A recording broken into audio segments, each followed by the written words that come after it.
રાજકોટ જિલ્લાના જેતપુરથી મહત્વના સમાચાર સામે આવી રહ્યા છે। જેતપુર નવાગઢમાં રેલવે પુલ નીચે એક ટ્રક ફસાઈ ગયો હતો। નવાગઢ રેલવેના પુલ નીચે રેલવેનું લોખંડનું મોટું સેફટી ગડર તોડીને આ ટ્રક પુલ નીચે ફસાઈ ગયો હતો।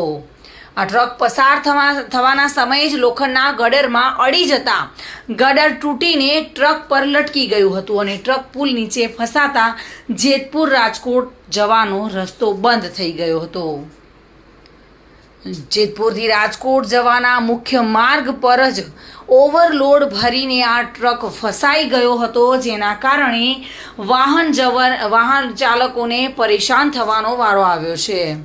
જેતપુરથી નવાગઢ રાજકોટ જવાનો માત્ર એક આ રસ્તો છે અને જે બંધ થઈ જતા લોકો હાલાકીનો સામનો કરવો પડી રહ્યો છે। જોકે ટ્રક ફસાતા વાહનોની લાંબી કતારો જોવા મળી રહી હતી। વાહન ચાલકો અને રાહદારીઓ પણ પરેશાન થઈ રહ્યા છે, કારણ કે માત્ર એક જ રસ્તો છે તે રાજકોટથી જેતપુર સુધી પહોંચાડી શકે છે અને હવે આ ઓવરલોડ ભરેલા ટ્રકના કારણે આ રસ્તો બંધ થઈ ગયેલો છે।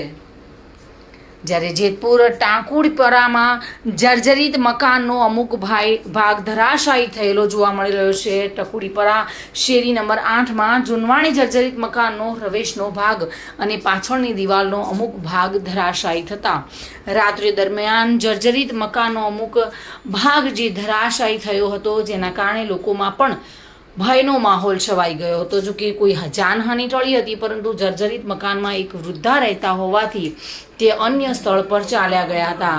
નગરપાલિકાની ટીમ ઘટના સ્થળે પહોંચી હતી અને આ જર્જરિત મકાનનો જે પાછળનો ભાગ ધરાશાયી થયો હતો તે કાટમાળને ખસેડવાની કોશિશ પણ કરી હતી। સુરેશ ભાલિયા સાથે bureau report, today Gujarati news.